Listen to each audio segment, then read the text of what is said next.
executed by patriots of his own country, and Hitler has come to an end appropriate to a war maker, the atrocities of whose Nazi regime have shocked the world. Okay. God forbid we ever go down that road again, and I'm not predicting that we go down that road. What I'm talking tonight about is destined to repeat fascism, whatever you want to call it, state control, where your liberties are limited, whether it's the temperature in your house, because it's not good for the planet, all the way to, well, I'm sorry, you got to go to a camp. There are many stages of it, but all of them don't lead to freedom and liberty. We're back with Robert Galately, Jonah Goldberg, R.J. Pastrito, and Amity Schlaze.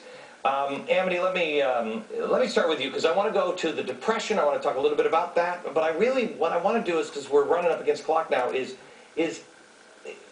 spend a little time on who is the person we should look to that stood up against this. Who are the people that were successful? I know Henry Ford was one of them in FDR. He stood up and said, this is wrong.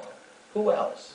Well, there were progressives themselves, lawmakers, Democrats too, who said maybe Roosevelt's going a little bit too far with his court packing in 1937. Burton Wheeler of Montana was one. Another was Wendell Willkie, who ran for president in 1940. He was a Democrat, but he said, I don't really like this. This is too much. The government thinks it can do utilities when actually the private sector should. And he was the man who talked back. You know, RJ, let me go to you, because when I read the book American Progressivism that you edited, I look at that, and that is the best example. Everybody can take this show out of context and do whatever they want, but let me tell you, Roosevelt said, bully, and we're going to go, and we're going to expand, and we're going to have state control here, and the president is supreme. And Roosevelt said, bully, we're going to have control through the League of Nations, and the president's going to be... It was the same thing, but it was bipartisan. It was Republican and Democrat, and it continued.